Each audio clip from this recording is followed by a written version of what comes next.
மாற்றம் ஒன்றே மாறாமல் செயல்பட்டு கொண்டிருக்கின்ற கோட்பாடு. இந்த மாற்றமானது அனைத்தையும் மாற வைத்து கொண்டே இருக்கின்றது. இதிலே மனிதனுடைய மரபுகள் மட்டும் விதிவிலக்கு அல்ல.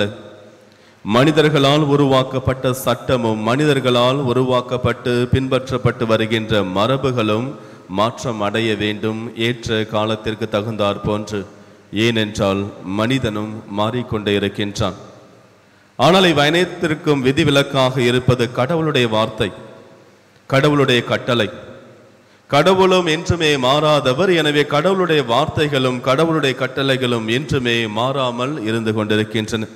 இயேசுவில் பிரியமான சகோதர சகோதரிகளை, இந்த நற்செய்தி வாசகத்திலே திருச்சட்ட அறிஞர்களும் பரிசேயர்களும் ஆண்டவர் இயேசுவையும் அவருடைய சீடர்களையும் பார்த்து அவர்கள் மீது குற்றத்தை சாட்டுகிறார்கள்.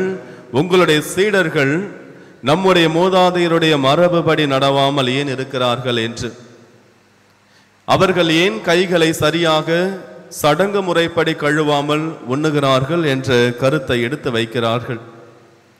முதலிலே ஏன் இந்த கைகளை கழுவுகின்ற முறையானது வந்தது என்பதை தெரிந்து கொள்ள வேண்டும்.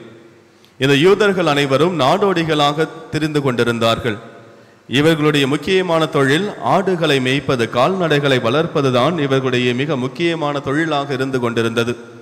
எனவே இவர்கள் கால்நடைகளையும் ஆடு மாடுகளை மேய்த்து கொண்டிருக்கின்ற பொழுது உணவருந்துகின்ற வேளையிலே பெரிய அளவில் கைகளெல்லாம் சுத்தமாக கழுவிட்டு சாப்பிடுவது கிடையாது. ஏன்னா அங்கே தண்ணி கூட அதிகமாக கிடைக்காது. அதனால நிறைய பேர் நோய்வாய்ப்பட்டு இறந்து கொண்டிருந்தார்கள். இதனுடைய முக்கியமான காரணமாகத்தான் ஒரு சடங்காக கொண்டு வந்தார்கள், இப்படியெல்லாம் கழுவ வேண்டும் கைகளை நீங்கள் உண்பதற்கு முன்பாக என்று. ஆனால் நாட்கள் செல்ல செல்ல இந்த யூதர்கள் அனைவரும் ஒரே இடத்திலே நகரத்திலே வாழ ஆரம்பித்து விட்டார்கள். இந்த சீடர்கள் கைகளை கழுவாமல் அழுக்கு கைகளோடு உண்பதற்கு சிறிய குழந்தைகள் அல்ல, கைகளை கழுவிதான் உண்ணுகிறார்கள். ஆனால் எப்படி கழுவ வேண்டும் என்று குறிக்கப்பட்டிருந்த அந்த முறைப்படி அவர்கள் கழுவாமல் உண்கிறார்கள் என்ற குற்றச்சாட்டை எடுத்து வைக்கின்றார்கள். அதுக்குடனே ஆண்டவர் இயேசு கிறிஸ்து சரியான பதிலை கொடுக்கின்றார். அவராக சொல்லவில்லை, அவர் இறைவாக்கினுடைய நூல்களில் குறிக்கப்பட்டிருக்கின்ற வார்த்தைகளை எடுத்துக்காட்டி சொல்லுகின்றார். இதோ கடவுள் உங்களை பார்த்து சொல்லுகின்றார், உங்களுடைய இதயங்கள் எனக்கு அருகில் இல்லை, அவை வெகு தொலைவில் இருக்கின்றன. உங்களுடைய மரபுகளை கடைபிடிக்க வேண்டும் என்பதற்காக என்று என்னுடைய கட்டளைகளை நீங்கள் புறக்கணித்து விட்டீர்கள் என்று கூறுகின்றார். அதற்கான எடுத்துக்காட்டையும் ஒன்று சொல்லுகின்றார். கடவுள் ஆதியிலிருந்து கொடுக்கப்பட்ட ஒரு மிக முக்கியமான கட்டளை, உன் தந்தையையும் தாயையும் மதித்து நட என்பது கடவுள் ஆதியிலேயே கொடுக்கப்பட்ட ஒரு மிக முக்கியமான கட்டளை. நீங்க தொடக்க நூல்ல இருந்து கடைசி வரைக்கும் வாசிச்சீங்கன்னா இந்த கட்டளை வந்துகிட்டே இருக்கும். எவன் ஒருவன் தந்தையும் தாயையும் மதித்து நடக்கின்றானோ அவனுடைய வாழ்நாள்கள் நீட்டிக்கப்படும். எவன் ஒருவன் தந்தையும் தாயையும் மதித்து நடக்கின்றானோ அவனுக்கு கடவுளுடைய ஆசீர்வாதங்கள் கிடைக்கும். இவ்வாறு தந்தையும் தாயையும் மதித்து நடக்க வேண்டும் என்றும், இந்த தந்தையும் தாயையும் மதித்து நடக்காவிட்டால் அவர்கள் கொலை செய்யப்பட வேண்டும் என்றும் மிக அதிகமாக வலியுறுத்தி சொல்லப்பட்டிருக்கின்றது. ஆனால் இந்த பரிசேயர்கள் என்ன செய்தார்கள்?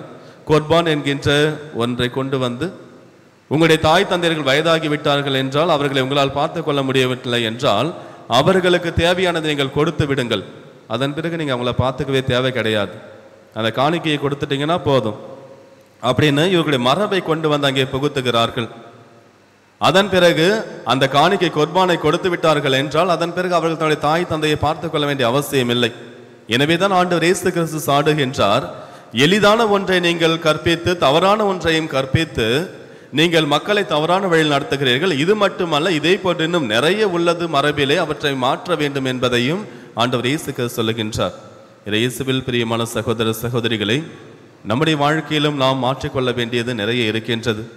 அவற்றிற்கு மேலாக ஆண்டவர் இயேசு கிறிஸ்து சொல்வது போன்று தம்முடைய தாயையும் தந்தையும் நாம் மதித்து நடக்க வேண்டும். தாயையும் தந்தையையும் மதித்து நடக்கின்ற ஒவ்வொருவரும் இறைவனுடைய ஆசீர்வாதங்களை பெற்றுக்கொண்டே இருக்கின்றார்கள். இந்த தந்தையும் தாயையும் மதித்து நட என்பது கடவுள் நமக்கு கொடுத்த கட்டளை. உலகம் மாறும், அனைத்து மாறும், மனிதர்கள் மாறுவார்கள், மரபுகள் மாறும், மாற்றப்பட வேண்டும். ஆனால் கடவுளுடைய வார்த்தை என்றுமே மாறாது. கடவுளுடைய கட்டளை என்றுமே நிலைத்திருக்கக்கூடிய ஒன்று. கடவுளுடைய வாக்குறுதி என்றுமே நிலைத்திருக்கக்கூடிய ஒன்று. கடவுள் நமக்கு வாக்குறுதி கொடுத்திருக்கின்றார், உன்னுடைய தாயையும் தந்தையும் மதித்து நட, உன்னுடைய வாழ்நாள் நீடிக்கும், உனக்கு நிறைய ஆசீர்வாதங்கள் கிடைக்கும் என்று சொல்லியிருக்கின்றார். இயேசுவில் பிரியமானவர்களை, நம்முடைய தாய் தந்தர்களை நாம் மதித்து நடக்க முற்படுவோம். நம்முடைய முதியவர்களை நாம் அவர்களை பார்த்து கொள்ள முற்படுவோம். அது ரொம்ப சாதாரண விஷயம் கிடையாது. வயதானவர்களையும் முதியவர்களையும் பார்த்து கொள்வது என்பது மிக கடினமான ஒன்று. ஆனால் அந்த கடினமான ஒன்றை நாம் செய்கின்ற பொழுது அளவுக்கு அதிகமாக கடவுள் நமக்கு ஆசீர்வாதங்களை கொடுப்பார். ஆமீன்.